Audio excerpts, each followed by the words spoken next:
What's up, guys? Welcome back to the channel. Today we are doing our very first modification on the GX470.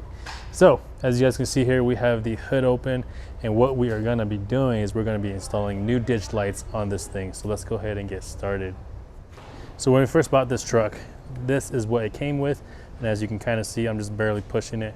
So imagine driving off-road or even through the mountain roads, this thing is just bouncing as you're using it. So super distracting and annoying. So we're going to be replacing the bracket and the light itself.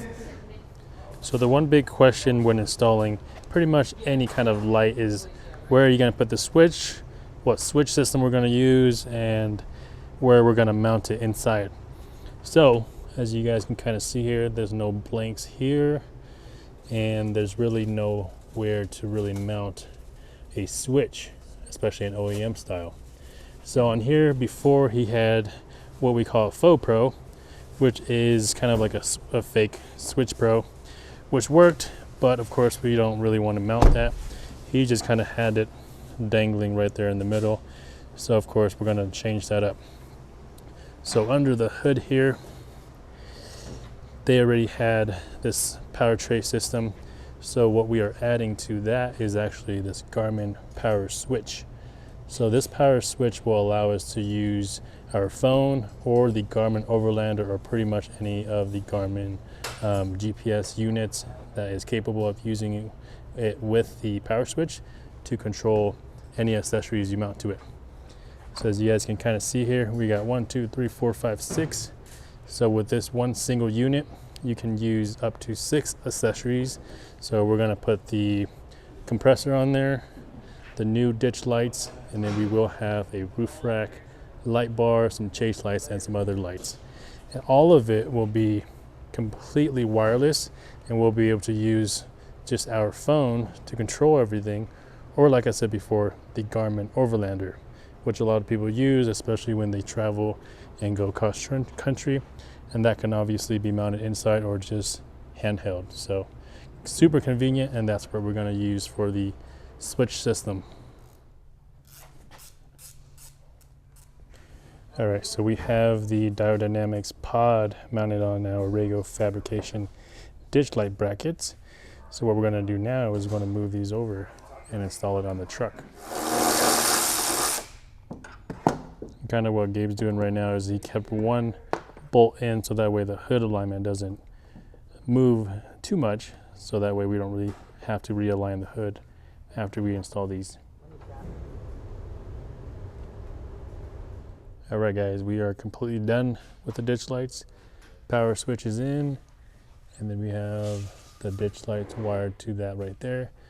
So this was previously mounted, and it doesn't have a connector. It's not even wired. You can see right there the pigtail. So we're going to do that one later. Probably just put it on the switch too. Cool thing with the power switch is obviously that it's wired, but you can also turn the lights on using the button here.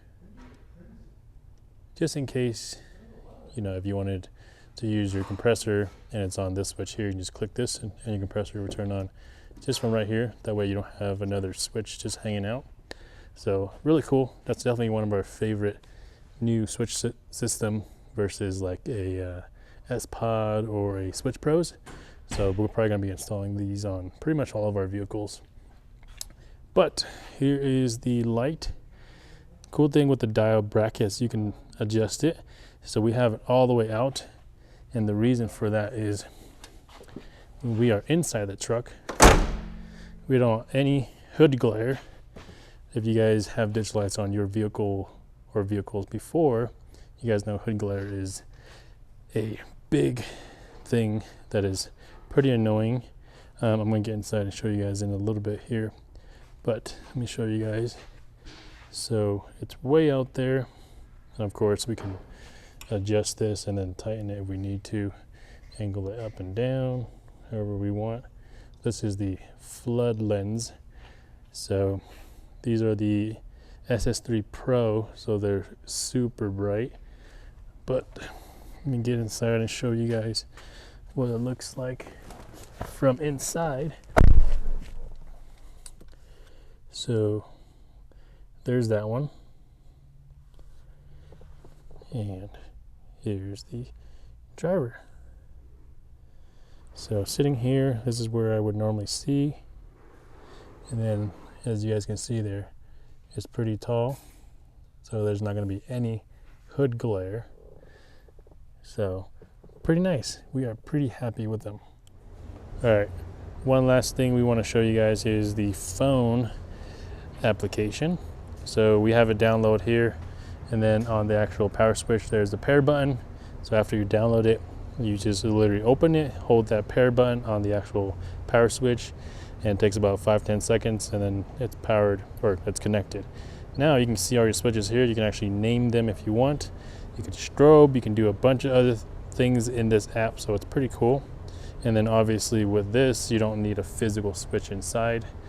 So with being connected now, we can just click it, turn it on, turn it off, just like that. It's pretty fast. Click, pretty instant.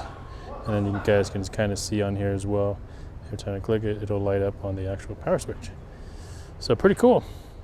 All right, guys, we are done with the video. Hopefully you guys enjoyed it. As you guys can see here, we have brand new ditch lights now, and the brackets are pretty solid, and it's not gonna bounce all over the place when we actually use it off-road or even through the mountain roads.